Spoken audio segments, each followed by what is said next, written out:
दोस्तों, अफनान ने 2 शादियाँ तो कर ली हैं, लेकिन अब समझो कि वो 2 कश्तियों का सवार हो चुका है, जिसका पार लगना काफ़ी मुश्किल है। अब जब वो रमशा से मिलने आता है, तो पीछे अलीज़े के ड्रामे स्टार्ट हो जाते हैं और उसे इमरजेंसी में घर के लिए निकलना पड़ता है क्योंकि अलीज़े की माँ कहती है कि अलीज़े ने घर में हंगामा किया हुआ है और मेडिसिन भी नहीं खा रही। और अफनान बेचारे को अपने बच्चे का बहुत ख़्याल है, वो अपने होने वाले बच्चे को खोना नहीं चाहता। इसलिए वो रमशा से सॉरी करके निकल तो जाता है, उसे दिल में अफ़सोस भी होता है कि जब रमशा का टाइम होता है, मैं उसे ठीक से टाइम नहीं दे पाता। लेकिन वो इसी परेशानी में जब निकलता है तो इत्तफ़ाक़न उसकी गाड़ी का एक्सीडेंट हो जाता है। अब जनाब अलीज़े और उसकी माँ तो परेशानी में हॉस्पिटल पहुँचते ही हैं, लेकिन जब रमशा को पता चलता है कि अफ़नान हॉस्पिटल में है तो वो भी ख़ुद को रोक नहीं पाती। लेकिन जब हॉस्पिटल जाती है तो अलीज़े और उसकी माँ का तो मूड ख़राब हो जाता है उसे देखकर, और कहती हैं कि तुम्हें कैसे पता चला कि हम यहाँ पर हैं? रमशा उनकी किसी बात का जवाब नहीं देती, वो बस अफ़नान को देखती है और वापस चली जाती है। लेकिन दिल में बहुत उदास और परेशान होती है अफ़नान को इस हालत में देखकर, और सोचती है कि शायद ये सब कुछ मेरी वजह से हुआ है, मैं नाराज़ थी, इसी वजह से अफ़नान परेशानी में गाड़ी ड्राइव कर रहे थे और उनका एक्सीडेंट हो गया।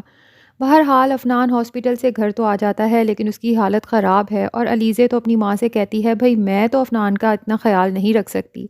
तो उसकी माँ उसे कहती हैं, हाँ तुम्हारी तो खुद इतनी हालत ख़राब है, तुम्हें तो खुद केयर की ज़रूरत है। अब रमशा, जिसके दिल में अफ़नान के लिए बेचैनी और मोहब्बत उमड़ रही होती है, वो अपने घर के मुलाजिम से ही कहती है कि किसी तरह से मुझे अफ़नान से मिला दें। वो लोग अब करते कुछ यूँ हैं कि घर की मुलाज़मा की रिश्तेदार बनाकर पर्दे में ही रमशा को उस घर में पहुँचा तो देते हैं। अलीज़े जब देखती है कि ये अननोन बंदा कौन है घर में, तो वो मुलाज़मा से पूछती है। मुलाज़मा कहती है मेरी रिश्तेदार थी। तो अलीज़े कहती है तुम्हारी रिश्तेदार थी तो तुम उसे यहाँ पर ले आई? तो मुलाज़मा कहती है दरअसल अफ़नान साहब की तबीयत इतनी ख़राब है, घर का काम बहुत बढ़ गया है, इसलिए मैं उसे यहाँ पर ले आई। जिस पर अलीज़े थोड़ा चुप तो हो ही जाती है। अब रमशा जब अफ़नान के लिए सूप बनाकर कमरे में जाती है पर्दे में ही, और जब पर्दा उठाती है तो अफ़नान उसे देखकर बहुत हैरान होता है कि रमशा यहाँ कैसे?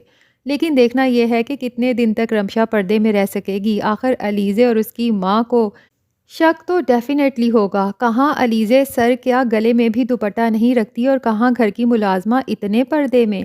तो देखते हैं कि इस ड्रामे का क्लाइमेक्स क्या होता है।